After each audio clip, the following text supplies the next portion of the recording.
The webinar will begin in 4 minutes.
The webinar will begin in 3 minutes.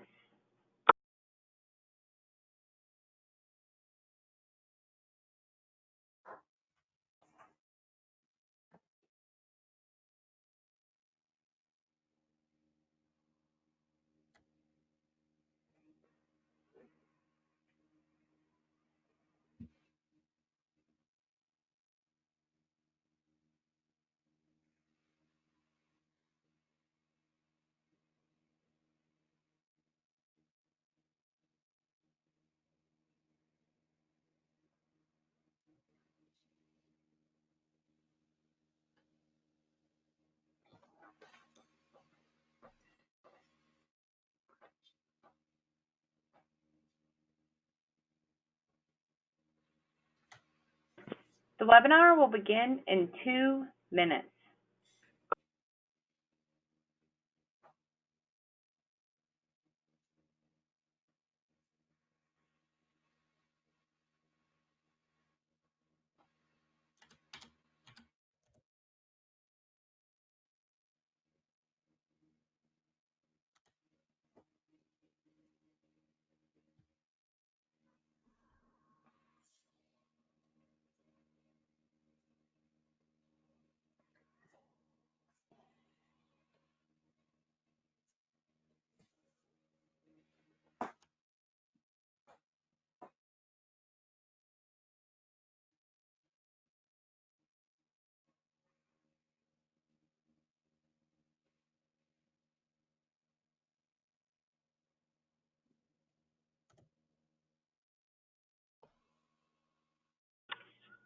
The webinar will begin in 1 minute.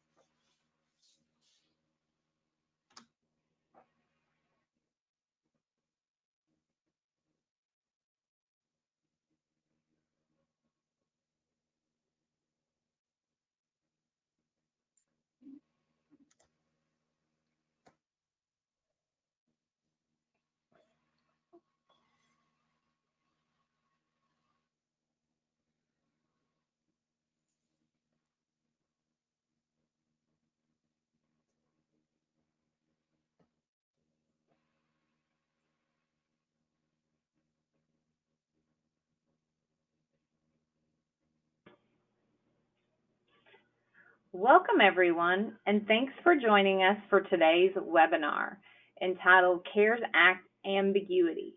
We will also be discussing some of the lingering ambiguities from the SECURE Act in today's webinar. This webinar will last approximately 15 minutes, and at the end you will be given an opportunity to receive supporting materials by email. You will also be told how you may email questions related to today's content to the presenter. Today's presenter is Linus Sugis. Linus worked for a Chicago-based insurance company in various roles, including Director of Advanced Sales and as Chief Marketing Officer. He ran and sold a successful estate planning law practice in Franklin, Tennessee. Lennis also writes the publication Think About It, founded by life insurance industry guru Steve Lineberg, and Lennis regularly speaks at industry events. His latest book, Sell Out, The Busy Entrepreneur's Guide to Transferring a Closely Held Business, which was written together with a CPA and a business broker, is now available for sale.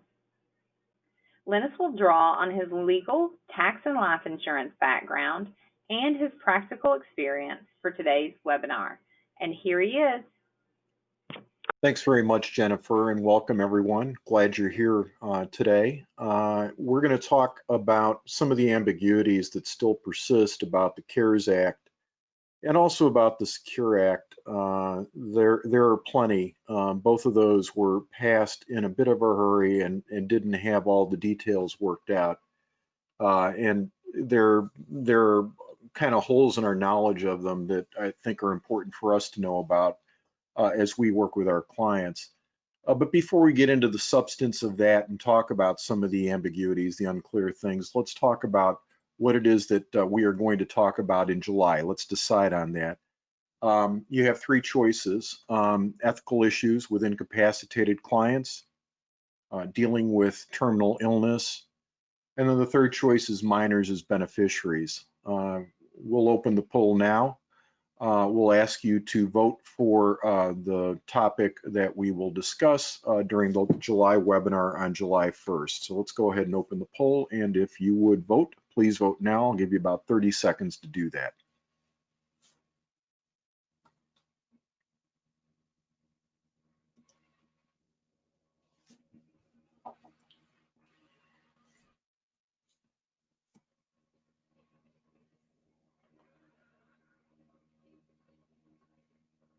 If you haven't voted yet, please do so. I'll give you just a couple more seconds.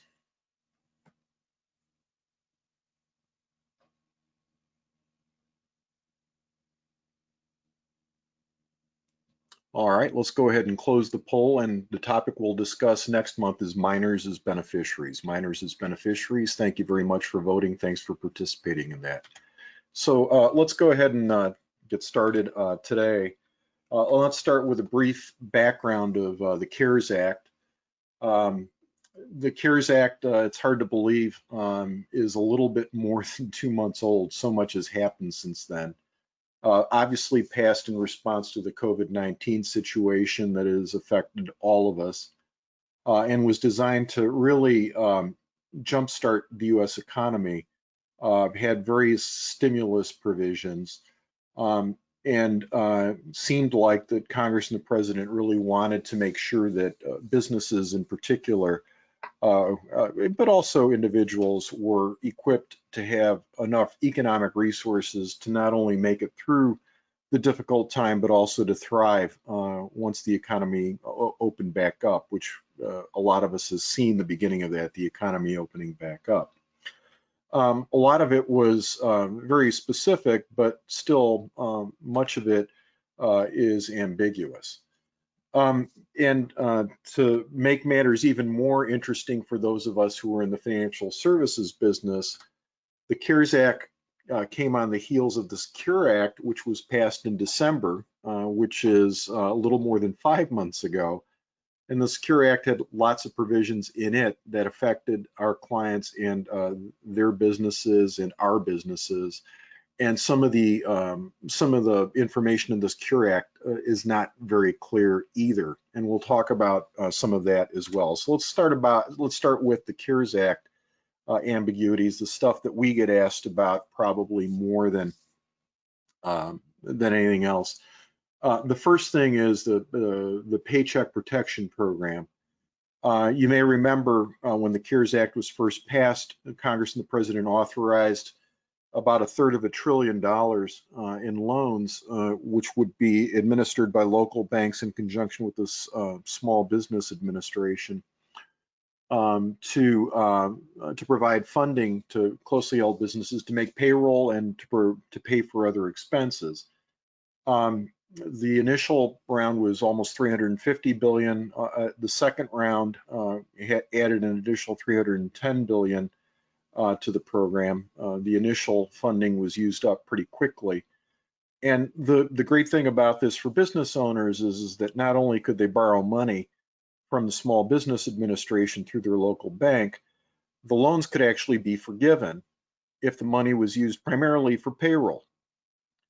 It seemed like, based on the original language in the PPP program, that if you were a small business with fewer than 500 employees and you met the parameters for a loan, you'd be eligible for the loan to be forgiven as long as your payroll expenses were most of the value of the loan. Now, because of some of the abuses, Congress and the president seemed to change their focus a little bit with the second round of funding on the Paycheck Protection Program. During the second round of funding, the Small Business Administration said something pretty interesting. And what they said is that all borrowers needed to look at the certification about the loan being necessary and the borrower not having access to other capital markets. And while those ideas were incorporated in the original act, they weren't emphasized. They became more emphasized with the second round of funding. And what it did is it made a lot of business owners, particularly publicly traded businesses, but other business owners, made them rethink whether or not they ought to apply for the PPP loan program and whether or not they would be eligible to get loan forgiveness after the fact. And the good news is the most recent guidance from the SBA seems to be pretty liberal for a lot of our clients. And the deal is that if you got a loan and you've used the loan to pay mostly for payroll, but some other expenses, including rent, lease payments, mortgage interest payments, then the loan would be forgiven. And the most recent portion of the most recent guidance, which was issued on May 13th by the Small Business Association, seems to say that if you borrowed less than $2 million, first of all, you're deemed to have asked for the loan in good faith, and they're probably not going to audit the loan in any way if you ask for a loan to be forgiven, as long as most of the money is being used for payroll.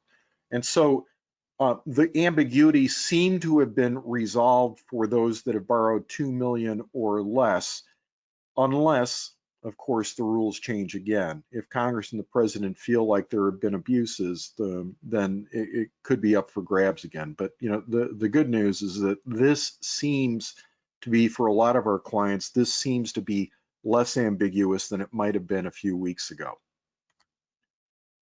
So let's talk about one thing that those of us at Advanced Underwriting Consultants get asked about quite a bit. Client is a participant in a 401k plan, wants to take an in-service distribution from the 401k plan, spread out the income tax over 3 years, and instead of using the distribution for COVID-related expenses, the client wants to convert to a Roth IRA, essentially allowing a Roth IRA to be done with 401k funds in service and to spread out the income tax result over 3 years. So the law does allow for COVID-19 related expenses or COVID-19 related distributions.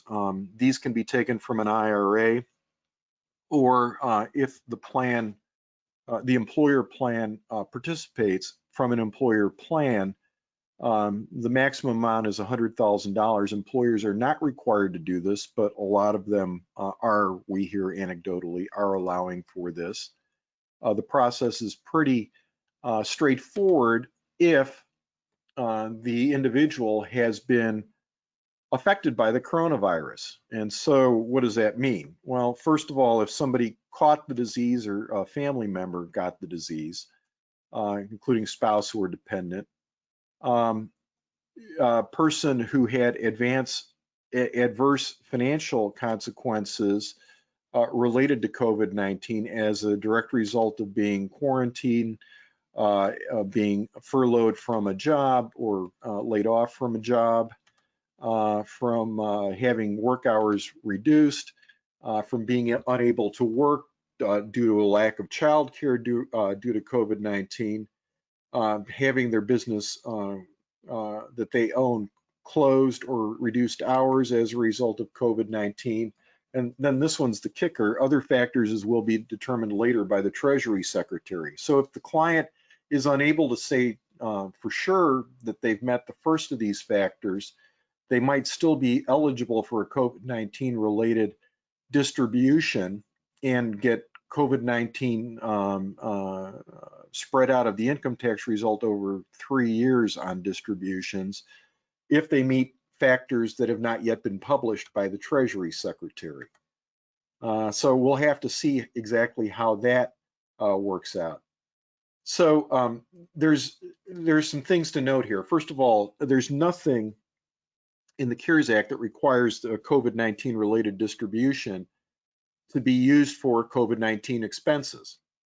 It is possible for a taxpayer to then do a rollover or spend the money on something else. And it is potentially possible for the taxpayer to do a Roth conversion and to spread out the income tax result over 3 years. There's nothing in the rules that would prevent it. However, because the government has been paying attention to what's going on in the market and has acted relatively quickly to address abuses, it is possible that that may change as we're going forward. So your clients need to know about that. So what else is unknown about COVID-19? Well, let's say we've got a client who's got rental properties that are relied on for income, and the clients cannot currently rent those properties because of COVID. Can the client take a COVID-related distribution to pay the ongoing expenses of the property, or for any other purpose for that matter? The answer is we don't know. It doesn't seem to fall squarely in line with the COVID-19 distribution requirements, but it may ultimately be something that the Treasury Secretary specifically says is all right. So we can't say for sure that somebody in these circumstances is eligible for a COVID related distribution. So let's turn to the Secure Act and some of the ambiguities there. Let's talk about one thing that we get asked quite a bit about, which is a successor beneficiary. And the question is, if a successor beneficiary inherits an IRA from a first beneficiary, what is the successor beneficiary's RMD obligation under the Secure Act? Well, remember, under the rules in effect for 2019 or earlier, a successor beneficiary generally had to finish the minimum distributions that were started by the first beneficiary. So, for example, if the beneficiary who originally inherited an IRA has 12 years of remaining life expectancy, and then the successor inherits that account, the successor would usually have, under the old rules, the same 12 years to finish RMDs with regard to the twice inherited account. And so the question is, if the first beneficiary in the example dies in 2020 or later, what's changed with regard to the successor beneficiary? And the answer is we're not quite sure. The Secure Act seems to say that for a twice inherited account, the stretch can't last longer than 10 years. Could be shorter, but can't last longer than 10 years. But what it doesn't say explicitly is, does the successor beneficiary continue to have an annual RMD obligation just like the original beneficiary would have? Or can the successor beneficiary just wait around until the end of the 10th year, like a regular beneficiary, and then liquidate the entire account without taking any RMDs along the way? Well, we're waiting for an answer from the service. Probably the safe answer is continue to take RMDs, except the good news is that in 2020, RMDs have been eliminated. because of the CARES Act, and so you don't have to take one this year, and so you don't necessarily have to take a final position. Hopefully we'll get regulations before a final position is required. One of the other unanswered questions about the Secure Act is an IRA annuity with a period certain. The old rules allowed somebody who owned an IRA to take an immediate annuity based on their life expectancy, or for a period certain, as long as the period certain was less than the life expectancy of the original account owner. Well, if my life expectancy is 25 years and I buy a period certain annuity for my IRA with for 20 years, and I die 2 years into it, my beneficiary gets an 18-year period certain, which is longer than 10 years, which seems to be in contradiction with the Secure Act. What happens? We don't know. We don't know exactly how that's going to play out. Another thing that we don't know is what happens with restricted beneficiary designations. A lot of times our IRA custodian clients might allow for a restricted beneficiary designation, which forces a beneficiary into, say, a lifetime payout. Well, if that beneficiary designation has been made, clearly under the new rules, it doesn't meet the minimum distribution requirements. So how is that going to get sorted out? Well, the answer is we don't know. Probably the carriers, the custodians, IRA custodians, need to go through those that have allowed restricted beneficiaries in the past and do what they can to get account owners to update restricted beneficiary designations that are in non-compliance with the Secure Act. Another ambiguity of the Secure Act is with regard to surviving spouse beneficiaries. Under the old rules, surviving spouse chose to treat the an inherited account as inherited, meaning that RMDs needed to start under the old pre-Secure Act rules at age 70 and a half in the year the deceased spouse would have turned 70 and a half. Well, if death occurred in 2015 and the deceased spouse would not have turned 70 and a half until 2020 or later, when do RMDs have to start for the surviving spouse? Is it the year that the deceased spouse would have turned 70 and a half, or is it the year the deceased spouse would have turned 72? And does the fact that the death occurred in 2015 matter for that question? We don't know. We don't know the answer to that. Hopefully we'll get some guidance pretty soon from the service. Now, what are the conclusions that we should draw from these ambiguities? Well, first, our clients have questions about the effects of the CARES Act and the Secure Act. And so we've got an opportunity, even in this time of social distancing, so that we can reach out and help our clients understand what's going on. We can help them think about some of these issues, help them make sensible choices in light of the new rules, and if nothing else, just answer their questions about the new rules so that we can provide service to them. That's the opportunity that we see. And at this point, I'd like to turn the program back over to Jennifer, who can wrap this up. Jennifer? Thanks, Linus, and thanks for joining us today.